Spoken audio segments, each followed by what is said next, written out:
conversar con usted para que me analice cómo ve la situación gobierno, justicia, poder ejecutivo, poder judicial, esto donde parece que se han roto todos los códigos. ¿Qué está pasando? Sí, realmente la sensación que tenemos no es de las mejores. Estamos viviendo en una época de crisis institucional, por supuesto, gracias a Dios, dentro de un sistema democrático, lo cual no significa que no nos llame a preocupación este avance permanente que estamos advirtiendo en intentos de superponer o de doblegarse un poder sobre otro.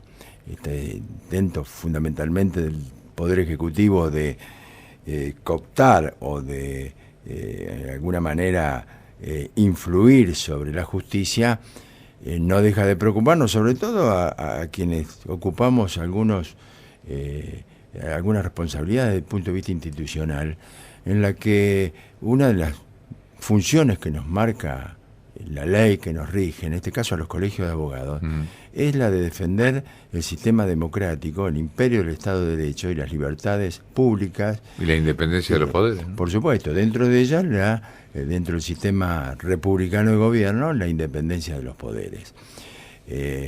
Vemos con preocupación este permanente avasallamiento de las facultades del Poder Judicial por parte del Ejecutivo en distintos intentos, pero siempre con la perceptible, más que perceptible, manifiesta intención de influir sobre las decisiones de un poder que debe ser absolutamente independiente, como es el Poder Judicial, y a mi juicio el más importante de todos, porque es el que debe juzgar la conducta de los que estamos en el llano, de las autoridades, y que debe poner el equilibrio entre el Poder Legislativo y el Poder Ejecutivo.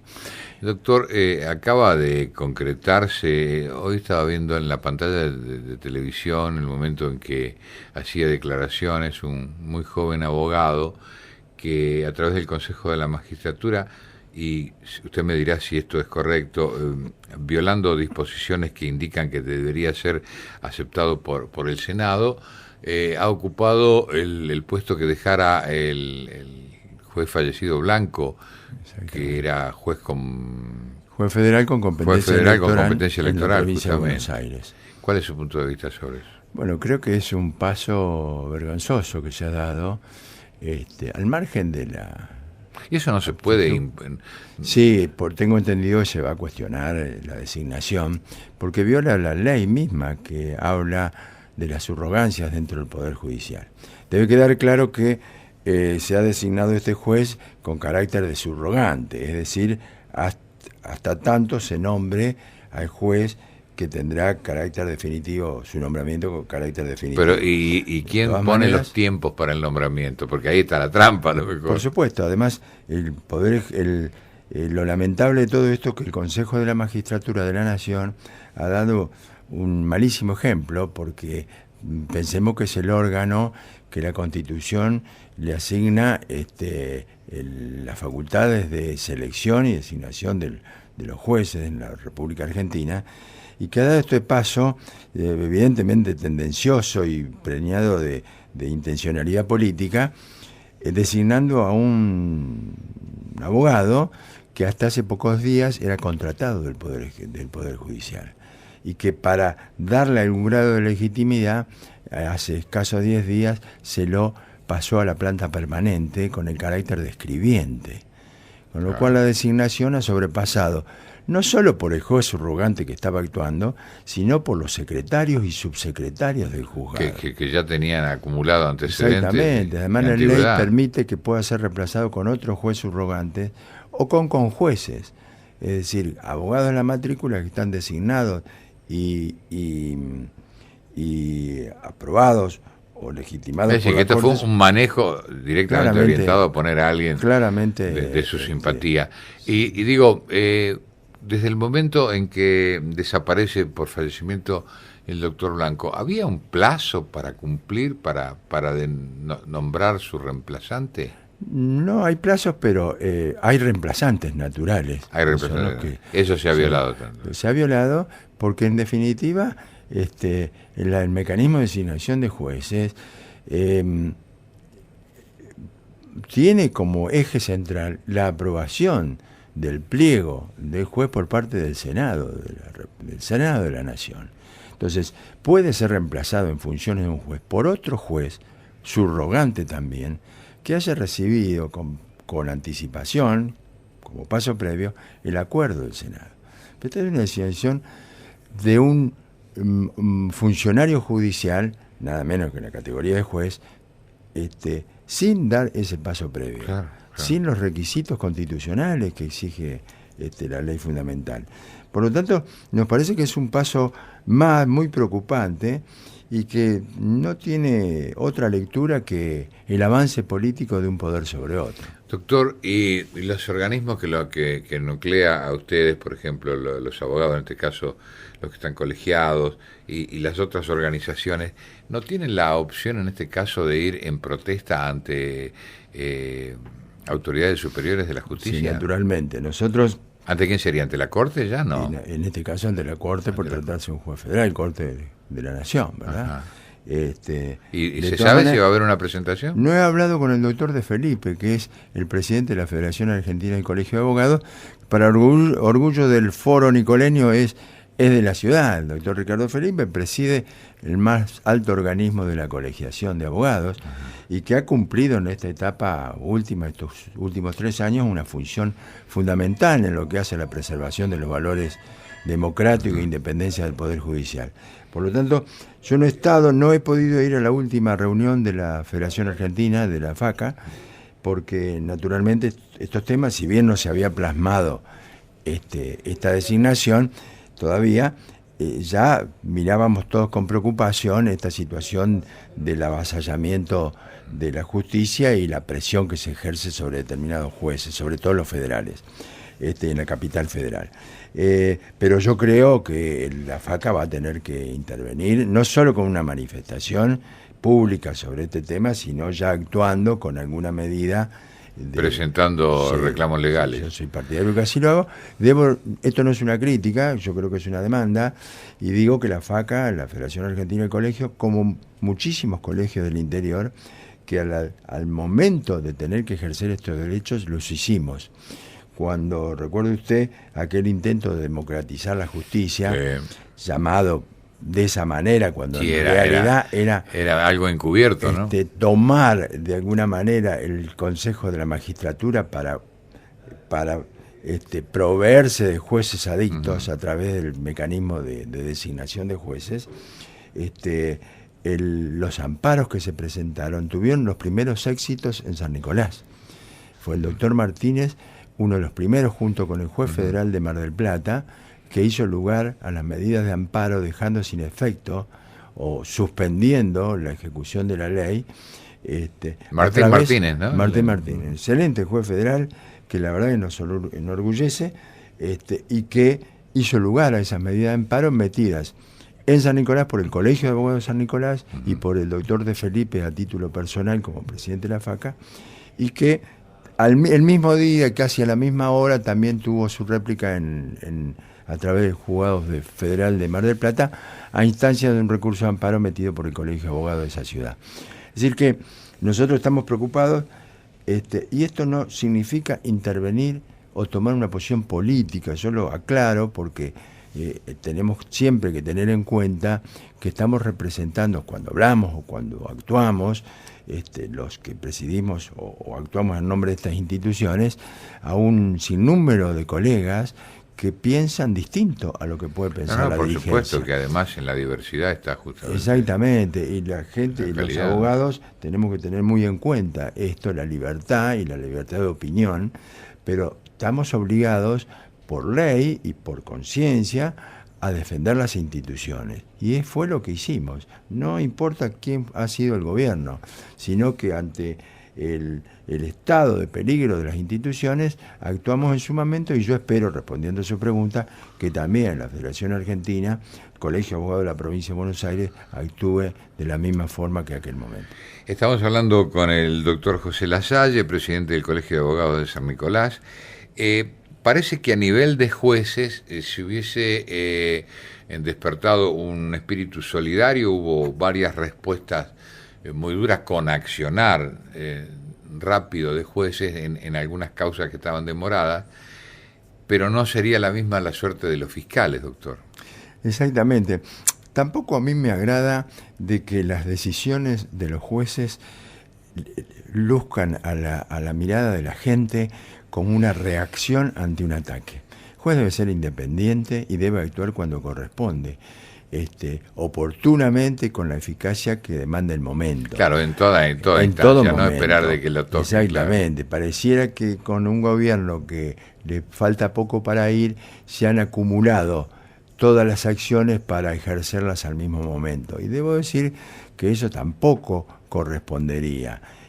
Un juez debe mostrar su probidad en todo momento y no puede ocurrir que acciones contra determinados funcionarios en la cima del poder se suspendan hasta tanto vaya cayendo o diluyéndose el poder por supuesto. del político. Tiene que estar ¿verdad? La presencia de la justicia en todo momento. De todas maneras, es cierto que ha habido medidas que traducen una decisión de los jueces de ir adelante y seguir investigando sobre delitos que tocan al poder político. Y me parece que, sacando esta primera esa observación crítica, que me parece correcta. Esta observación es correcto. Yo creo que el mensaje debe ser de acá al futuro, que la ley debe ser aplicada o será aplicada parejito para los que estamos abajo, en el medio y fundamentalmente para los que están arriba. Ahora, esa postura me parece extraordinaria, pero vamos a tomar un caso muy sensible, que es el de los jubilados.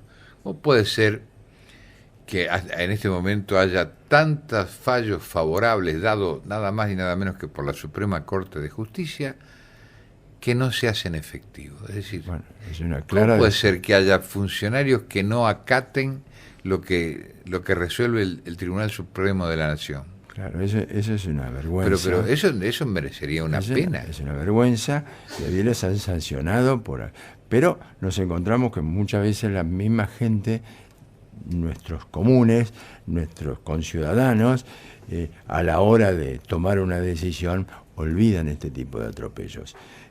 A partir del caso Badaro, que fue el caso... Un caso testigo, el digamos. Caso líder, el caso testigo, se sentó por parte de la Corte Suprema de Justicia de la Nación un criterio que, si bien valía para Badaro, que era el señor que actuó en ese momento, porque las declaraciones, los pronunciamientos judiciales valen para el caso propiamente, salvo cuando hay fallos plenarios que hacen que sean obligatorios, pero marcan una pauta. Es decir, que si usted conoce cuál es la opinión de la Corte Suprema, usted como Estado conoce cuál es la opinión, porque en un caso líder ya se ha pronunciado el organismo de la justicia superior, no vale, salvo segundas intenciones, en los miles y miles de casos que le siguen y que le vienen detrás, seguir apelando decisiones en las que uno ya sabe cuál es el pronunciamiento final. Es decir, que todos estos casos que el Estado sigue litigando, lo es al solo efecto de dilatar el pago de lo que le corresponde a cada jubilado reclamante. Y esto es una necedad y también una clara injusticia, porque estamos hablando de gente que ha dejado su vida trabajando, sí, sin duda, y que está reclamando lo suyo, por lo que me consta que en algunos casos han sido liquidados sus haberes deliberadamente mal, como otra forma de... Mire, encuentra casos, ejemplos a montones. Ahora yo pregunto esto, doctor, desde el punto de vista legal, alguien, supongamos que le toca que en su familia hay un jubilado que está padeciendo eso, una mala liquidación, una arbitraria liquidación que no condice para nada con los aportes y demás, y que hay un funcionario, llámese Pérez, que ostenta en este momento el título de manejar los dineros del ANSES y directamente decide no aceptar lo que ordena la Suprema Corte de Justicia. ¿No pueden accionar para que ese funcionario sea penado por la ley, inclusive con privación de su libertad? Yo creo que el incumplimiento, la desobediencia, se da en los casos en donde la Corte ya ha resuelto y el ajuste no se les otorga a cada interesado en los tiempos que ha ordenado el fallo judicial. Es decir, están en una franca exactamente, desobediencia. Exactamente. No con respecto a aquellos que vienen reclamando y el trámite está vigente, porque en definitiva el fallo debe recaer en cada caso individual. Lo que es una clara injusticia es que no se aplique un criterio y no se acepte un criterio que ya se sabe cuál es, que es el de hacer lugar a este tipo de reclamos. Y no merecería todo esto una nueva aclaración de parte de la Suprema Corte o una intimación de la Suprema Corte para que se hagan efectivas estos ajustes, sí, de acuerdo con el criterio que ya se fijó? Sí, y también debemos decir que la justicia ha intimado al cumplimiento en algunos casos, sobre todo hay fallos, y de acá de San Nicolás, del juez Martínez, de donde le ordenó al director del ANSES cumplir con su fallo, y por razones de edad del jubilado interesado, cumplir en un término perentorio. No me consta que no se haya cumplido en esos casos, pero la justicia en esos casos ha cumplido con su deber y atendiendo a la urgencia del jubilado que necesita contar con ese ajuste. Pero claro,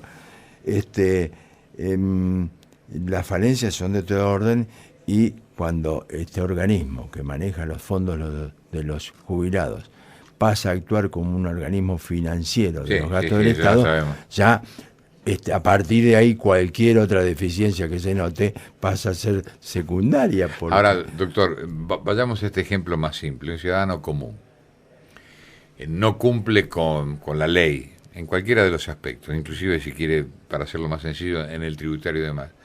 Inmediatamente el Estado tiene derecho a ejercer todas las sanciones que les permita el Código. Seguramente. Porque usted no ha cumplido deliberadamente eso. Ahora, cuando el que solicita es el ser humano común, el habitante común, y el que tiene que cumplir es el Estado, no lo hace y ni siquiera a nadie sanciona. Eso es lo que yo no entiendo. No, eso es cierto, es una crítica válida.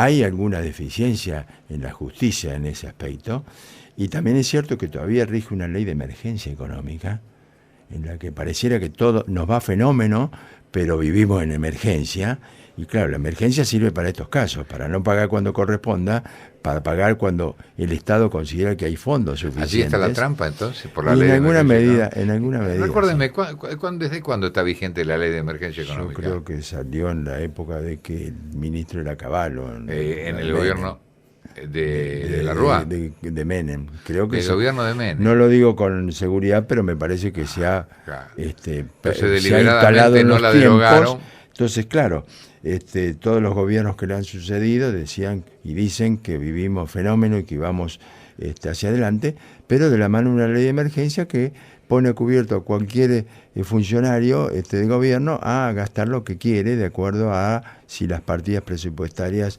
dan para claro, pero cuando uno ve, por ejemplo, que el dinero de la misma procedencia, en este caso hablamos del ANSES, son aplicados a otras actividades, que no está mal que lo hagan en tanto y en cuanto fueran excedentes de colocación, pero están privando a la persona de percibir lo que realmente le coloca. Nadie lo sanciona. Exactamente.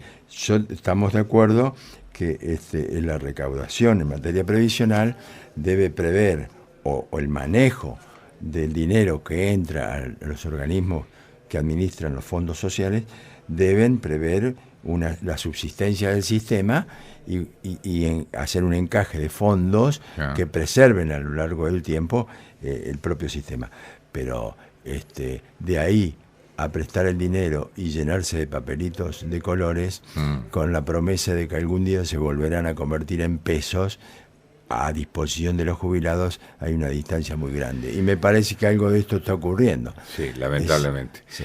Entramos en el cierre, doctor, se nos fue el tiempo. Un deseo para esta Navidad y para el próximo año.